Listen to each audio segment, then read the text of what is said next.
Hi, this is Edip. I am together with my friend, I call friend, though we met today, but we share a lot of common ideas.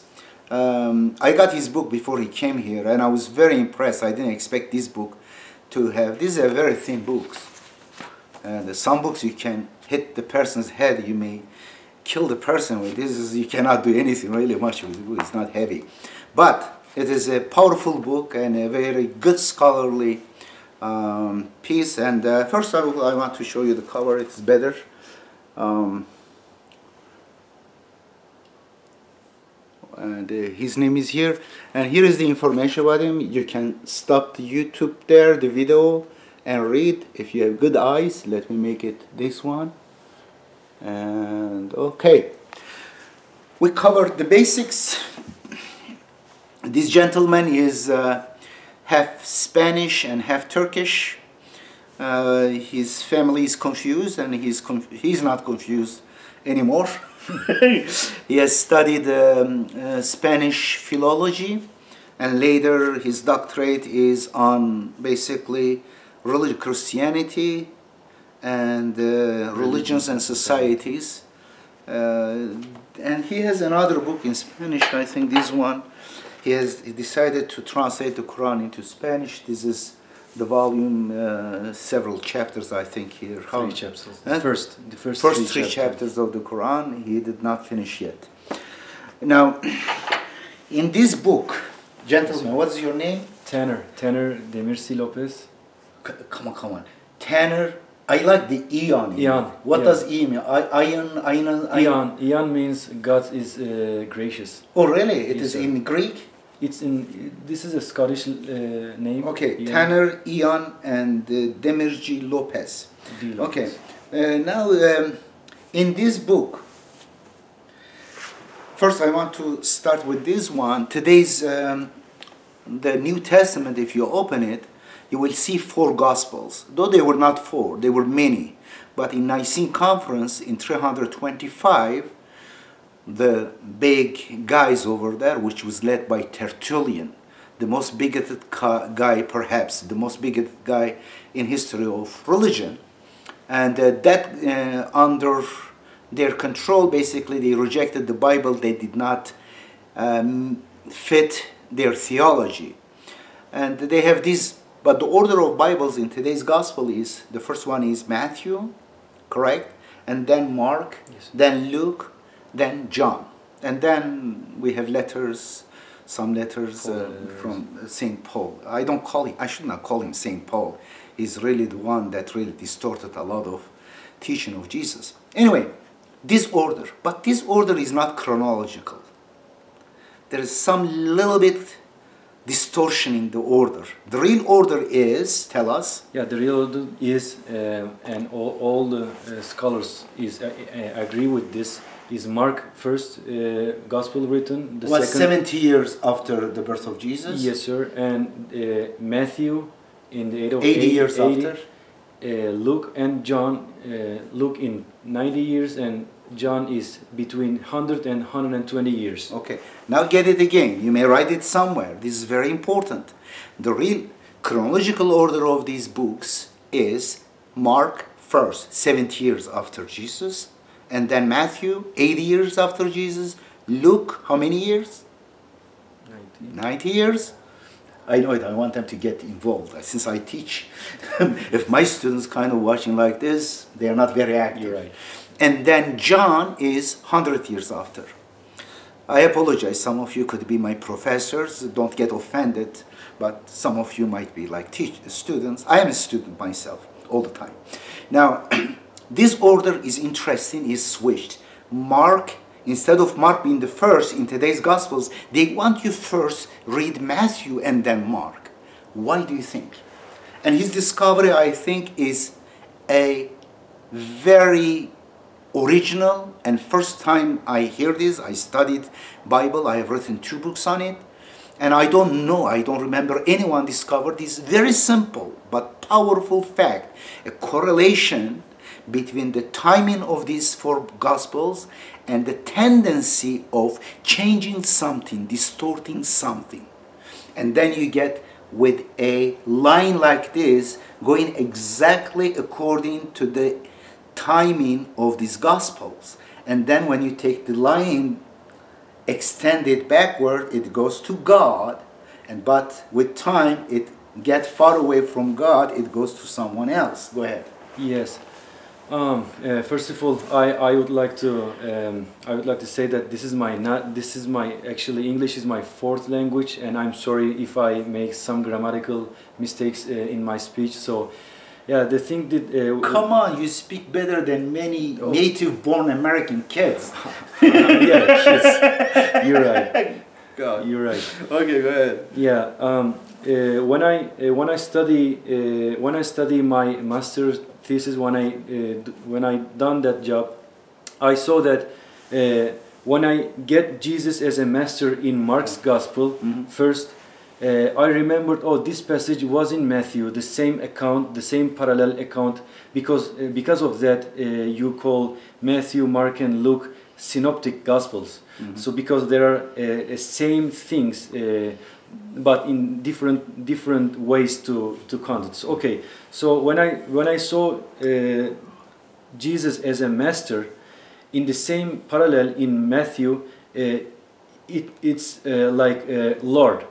Let me say it another time. It says in Mark, when I saw a verse referring to Jesus as master, similar verse, because it's parallel Bibles, similar events are mentioned with a little bit maybe different emphasis and some words, but almost the same events. Same events.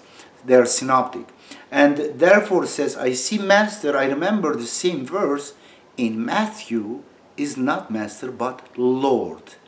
It's a little bit different than the theological implication of these words. But there is more. Very interesting. Please pay attention. Yeah, and I saw this a second time. I started this was very challenging for me to see this. There is a metamorphosis, and I continued to see Mark's events in Jesus, and I found another time Jesus as a master, and I go back to Matthew and the same thing, Lord, and I start to search every master in Matthew was changed as a Lord. So there is a clear tendency to make a master, a Jewish master in Mark, like guru, like messenger, master, and or teacher, to a Lord. Yeah. So this act gave me a key. So I thought, okay, why the Christians believe that Jesus is God or Jesus is Son of God? Because that's the relation, is the Son of God.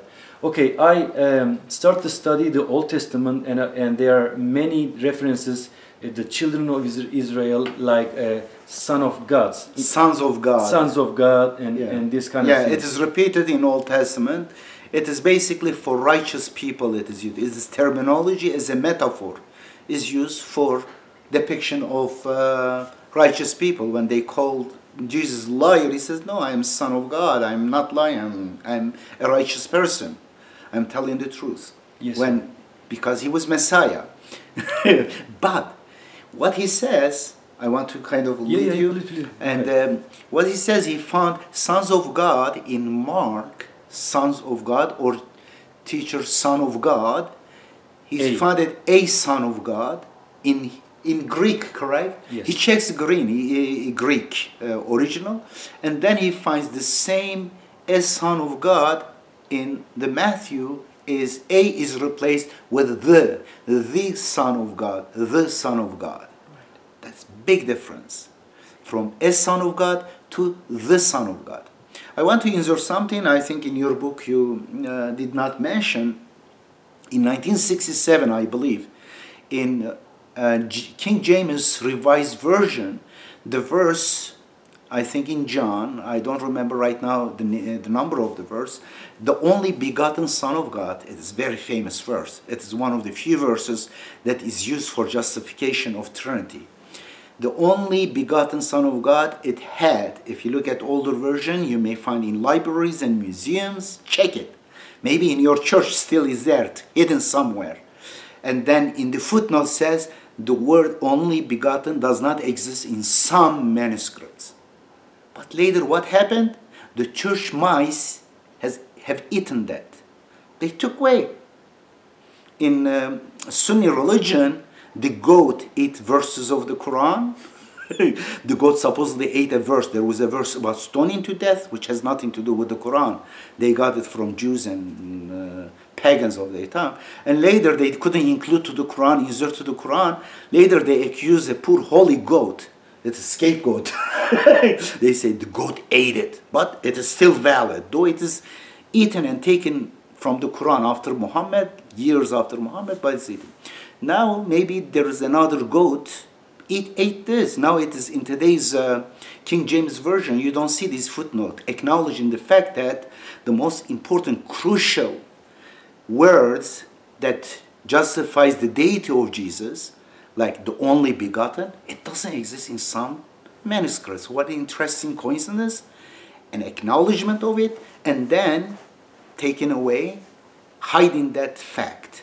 Now he finds that the word a son of God in Mark, always a son of God is distorted in 10 years. After 10 years, based on that, Matthew comes, replaces a with the.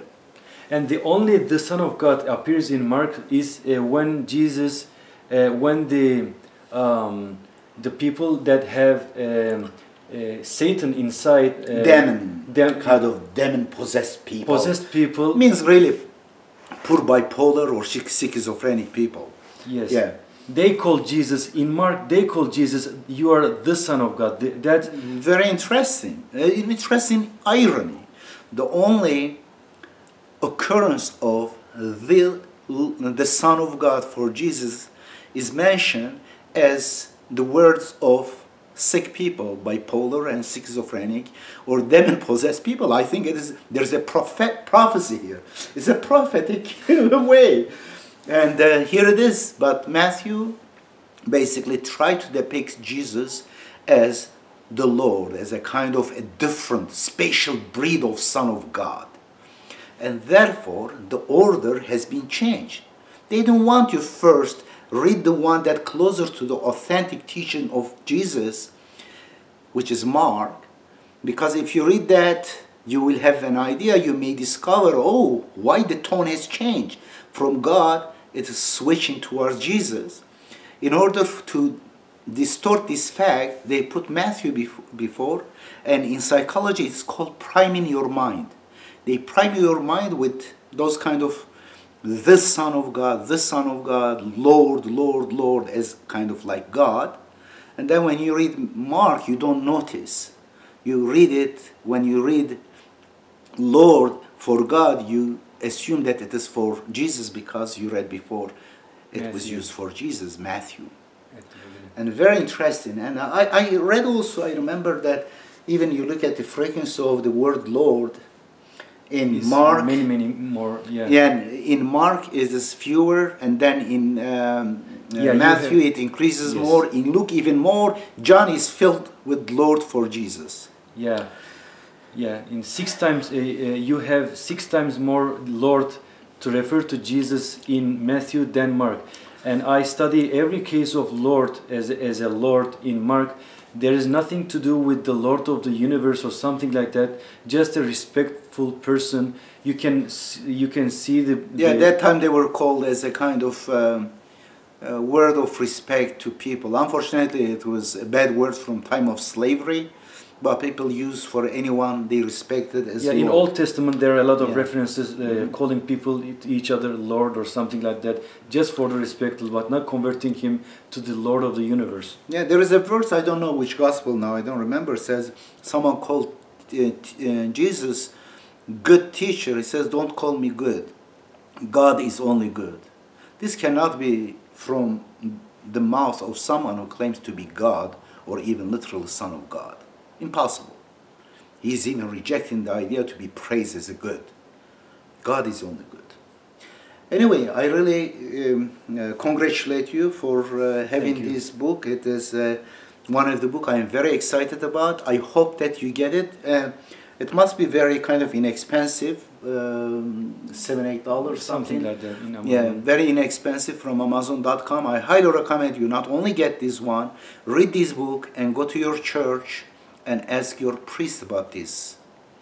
And also invite this gentleman to any church that is going to rebuttal. He challenges all your pastors, priests, and who else? Pope.